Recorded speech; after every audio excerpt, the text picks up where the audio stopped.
Hey there, it's McCare. I'm going to be starting some seeds today that I've been cold stratifying in the refrigerator for a little longer than I was supposed to. It was supposed to go 2 to 4 weeks, and I am at 5 weeks. Oops. So I will be starting these in mini soil blocks because you know I love my mini soil blocker. I made these with Happy Frog, so they already have mycos, they already have worm castings, they already have bat guano and some other animals' poo in there. All of the seeds that I'm starting today are going to be either perennial or biennial.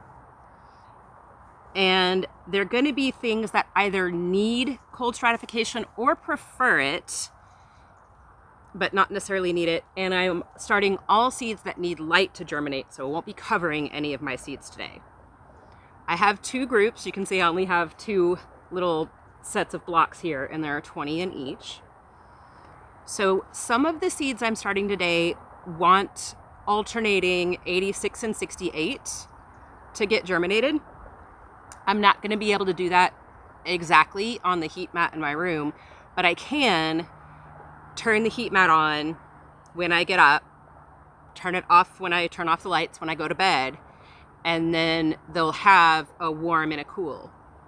The other set don't want heat, so I will put them on a separate shelf on my grow shelf that does not have a heat mat, and so they will just have ambient temperature. They really want 68 to 70, but my room stays slightly warmer than that because I get cold easy. I'm Southern. DFW is the furthest north I've ever lived, and it's chilly. Let's jump into this. Let's see which seeds I'm going to be starting and which preferences they have and how we're going to do all this. Okay, so the first tray I'm going to do is my ones that want heat. And you know me, you know I use my painter's tape. So one tray says heat on the end of it and the other says no heat. And in this tray, I'm going to be starting some mullein from seeds that I saved from the yard. And I'm going to be starting some chamomile from seeds that I bought. I'm doing the German chamomile, and I think I got that one from Botanical Interests. This method of cold stratifying is new to me. I watched a video that Luke put out on Am I Gardener. If I did this on March 14th, it would have been toward the beginning of March when he made that video. I've cold stratified seeds by putting the seed packet, and I've started seeds in paper towels, but I've never cold stratified in paper towels, so that's new to me. The other new to me thing that I'm doing is I'm going to try to use a toothpick to move the seeds from the paper towel to the soil blocks. I usually just use my finger, and that never goes well. I got this idea from Nicole at Flower Hill Farm. So Am I Gardener, Flower Hill Farm, that's where I learned these 2 things from. And yes, I am promoting other YouTube channels because everybody knows what they know, and not everybody knows everything, so go learn from everyone you can. So basically the trick with this is just to dampen some paper towels, put your seeds between them, pop them in the fridge in a bag, and you're supposed to leave them there for 2 to 4 weeks, not 6. So here's my little mullein seeds. If you can even see those, they're so tiny. And I'm going to start moving them to this soil block. So let's see how this goes.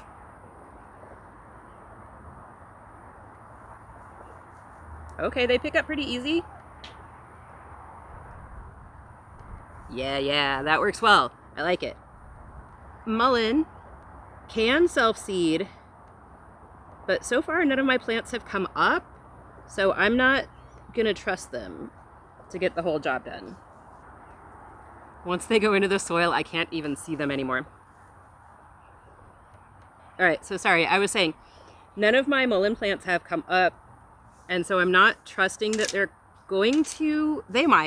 I might end up with 1,000 mullein plants, and to be honest, I would not complain. I would be happy to barter some around. Sometimes it's hard to pick up the seed with a toothpick. Okay.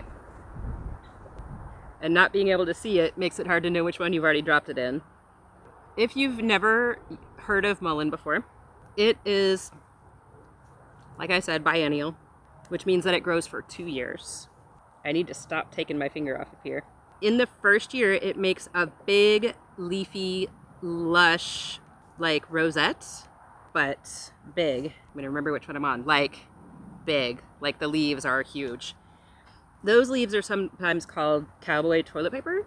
They do have some fuzziness on them, and I've heard that using them in that application can be quite uncomfortable with the fuzziness if your body reacts to the fuzziness. Something to consider on that one.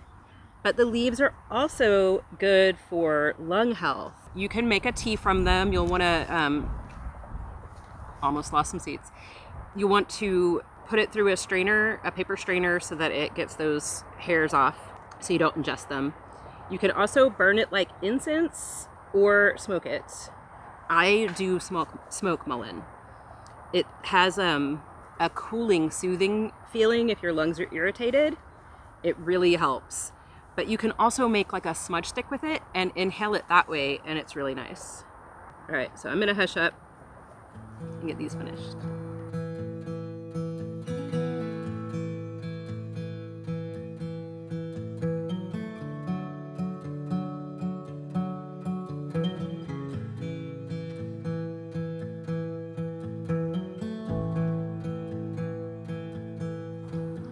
Okay, in the second year, mullein's gonna make a big spike out the top, and that's gonna be 6 feet tall, 7, and that spike is gonna make little flowers. And those flowers are for your ears.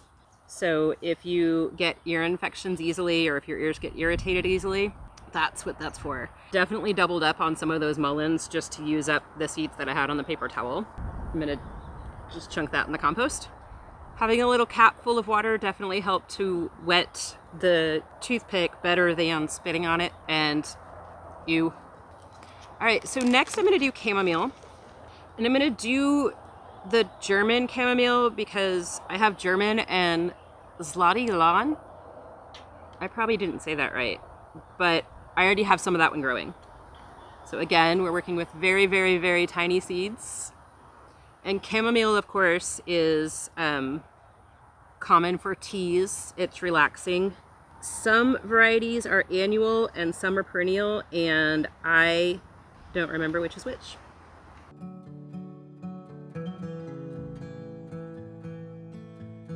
Well, I could see that seed and it did not want to get off the stick.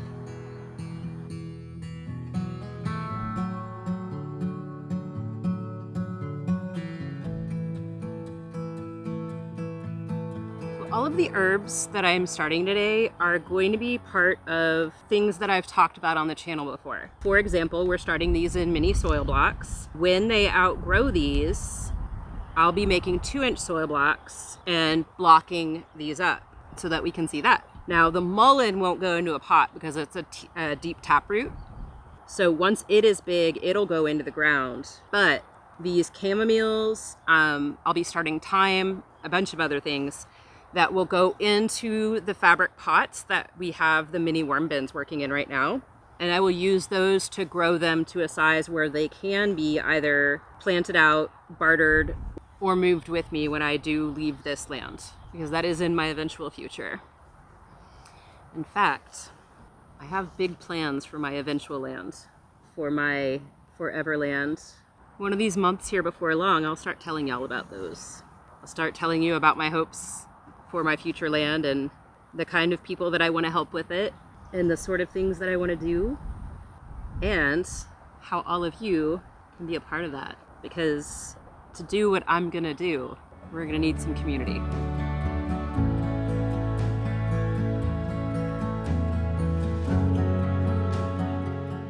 Chamomile seeds are very sticky when they're wet.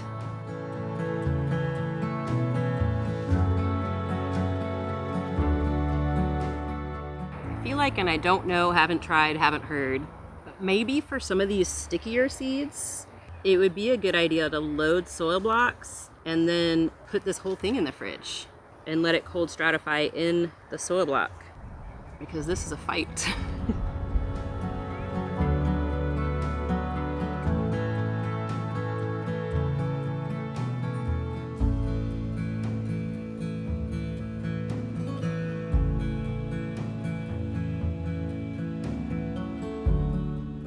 right, so that is it for my tray that wants heat.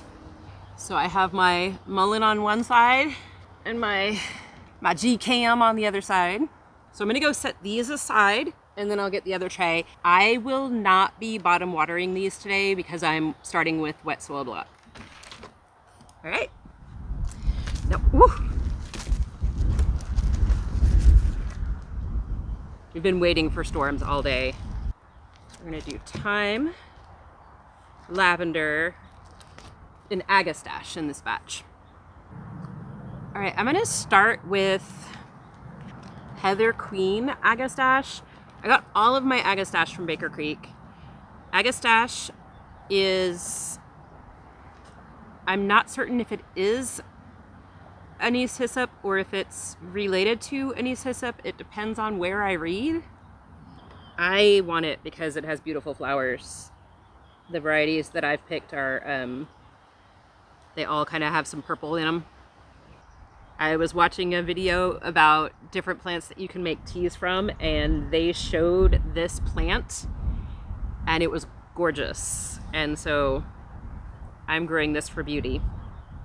I did have one last year and I bought seeds for 2 more kinds that are complementary in color. These can be perennial. Mine did not make the winter. We had a lot of stuff that didn't make the winter this year, but on December 25th, it was 86. It was a record high. And 1 week later, exactly 1 week later, we had our first frost, our actual first frost. We'd like barely kissed 33 a couple of times. We had our first real one and it was 18. We went from 86 on December 25th to 18 on January 1st, and everything just got shocked. Even stuff I covered didn't do well. So some of these will stay in pots so that they can be moved. There is an ant. Don't you eat my seeds. I see you. I'm watching you. And I believe I mentioned that everything I'm starting needs light to germinate, and so I'm not going to be covering my seeds. All right, and this is Heather Queen agastache. So I'm going to write HQ Ag. HQ Ag. And today's date. And you can look up online to see how long your things are going to take to germinate. So agastache takes 7 to 14 days, as I remember from looking at the paper right there, right now. On there. Now we're going to do English lavender. I ordered some lavender babies of varying types. The other ones went over there and they're sitting in a tray over there for now. I do have those going, but I'm going to add some more English lavender, and I don't remember where I bought this particular one, and I did not mark it on the package. So, sorry. It looks like I don't have 20 seeds here, so we'll just fill in whatever we fill in.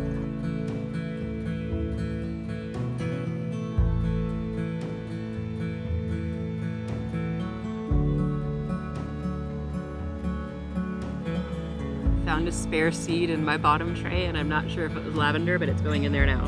If it doesn't look like lavender when it comes up, I'll know. By the way, this is very tedious work that would probably go faster with a friend or some music.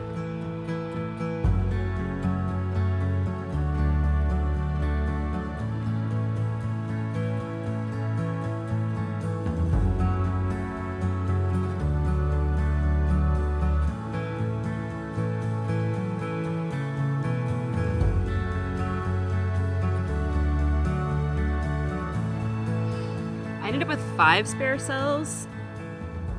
I'm gonna throw some yarrow in the other cells, and I just flipped my things over, so I don't know if this is the Colorado yarrow mix, which has different colors in it, or if this is common yarrow, the white one, but we're doing it. And this one has a little sprout on it. Just gonna tuck that down in there. Oops. Oops for not knowing which yarrow I'm planting now. And oops for not paying attention if yarrow wanted heat to germinate or not. Now I'm gonna have to wait till those flower to know which kinds they are. And then in my last set, I'm gonna do creeping thyme. I already have like the regular kind of thyme going that was marked as creeping thyme, but it is not creeping. It is growing tall with big leaves. So I'm gonna try Mary's creeping thyme this time. I'm gonna try Mary's creeping T-H-Y-M-E, this T-I-M-E.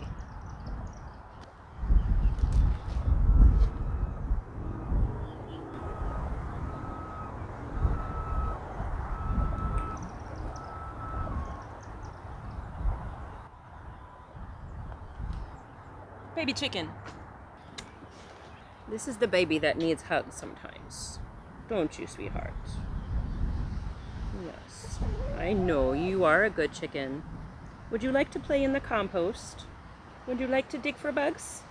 Yeah? She's a good chicken. You want to dig for bugs?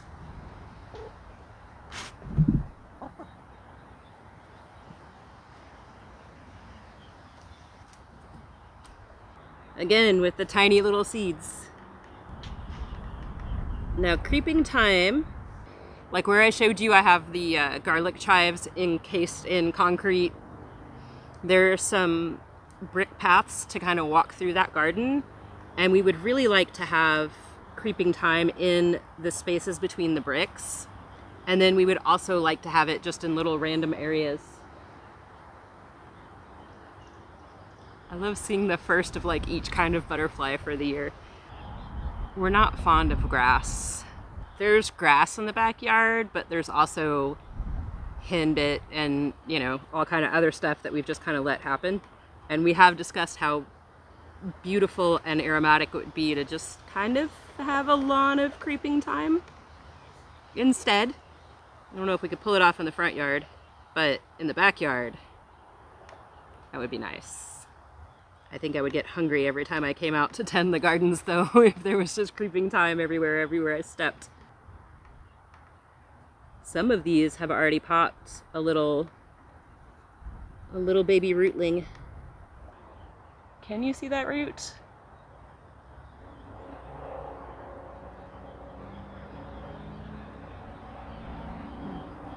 I don't even think I can get it to focus well enough. There! See that little tiny root? It's so cute, isn't it? Did you know that if you have a sinus headache and you drink thyme tea, it will help your sinuses drain? In my completely honest opinion, put something else in there. Honey, basil, mint. Thyme tea is not the tastiest thing in the world, but it will help your sinuses drain. We did it. Oh, sorry, Cayenne. It landed right in front of her and she was like, lavender. Maybe label as you go. Love. What did I put in there with the lavender? Do you remember? Yarrow. Oh, yeah.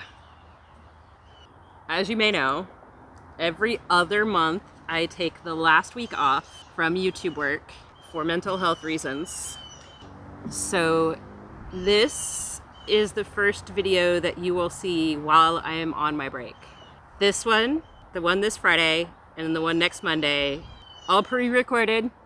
I will probably still check comments and all of that kind of stuff. So feel free to comment, say hi, tell me what you're doing. Tell me if you've grown these, if you cold stratified them, however you did it, whatever you had going on. Leave me some comments. Keep hitting like and subscribe so that I have something to keep me going while I'm on break, because I'm not going to be allowed to plan videos. I'm not going to be allowed to record. I'm not going to be allowed to edit, because those are my rules for myself to protect my mental health. And that's important stuff. Let me get this one marked. And then I am going to say, you'll see me on Friday. I'll see you in a week and a half. Later, y'all.